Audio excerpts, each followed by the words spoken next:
To be here today to talk about what I believe is the most important topic of our time. The title of my talk, Transhumanism, the Endgame, probably gives away my take on the matter. I'm not going to get into the technical aspects of transhumanism, though I do believe that one of the problems with faith with regards to public understanding of the matter is that it encompasses such a wide range of things.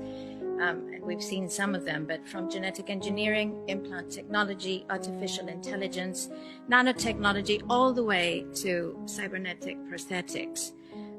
Although all of these things fall under the transhumanist label, I think there's a very important distinction to be made between technology that seeks to assist people with a disability in order to regain a normal quality of life, and technology that seeks to transform us entirely.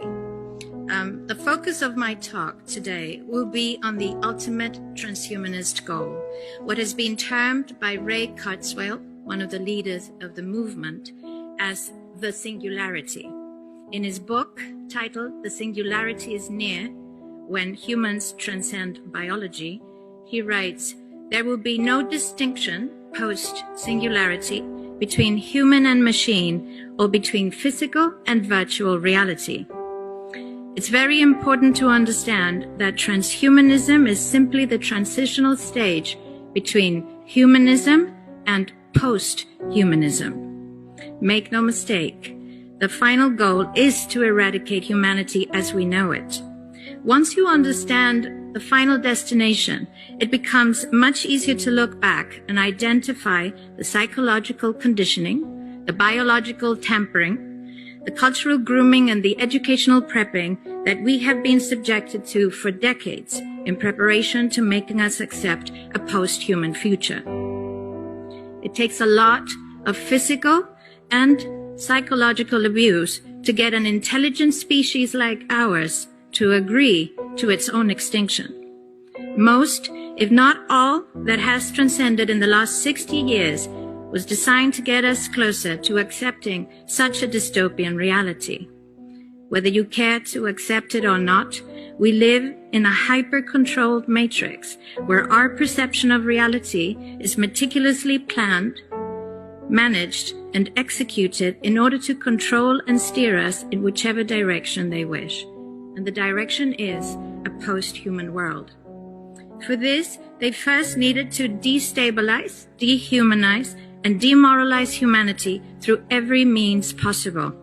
The destruction of the nuclear family, children being indoctrinated by the state, abortion, the eradication of God and spirituality from education, life in megacities and away from nature, toxic food, air and water, social media, replacing real human connection and interaction, engineered financial crisis and taxation, endless wars and massive migration, stress, anxiety, depression, drugs and alcohol, constant fear-mongering, moral relativism as the new religion, and I could go on and on about how humanity has been influenced and forced to move away from all the things that give us strength, security, purpose, and meaning. A weak, immoral, disconnected, ignorant, and unhealthy population is an easy target for the next stage, the creation of an entire generation of androgynous beings. Masculinity is under attack psychologically, culturally, and biologically. Women are being replaced in sports, entertainment, and politics by men pretending to be women. And children are being indoctrinated at school to think that gender is a choice. The transgender movement is not a grassroots movement. It comes from the top. It has nothing to do with people's freedom of expression, sexuality, or civil rights. It's an evil psyop with a clear agenda to get us closer to transhumanism by making us question the most fundamental notion of human identity, our gender.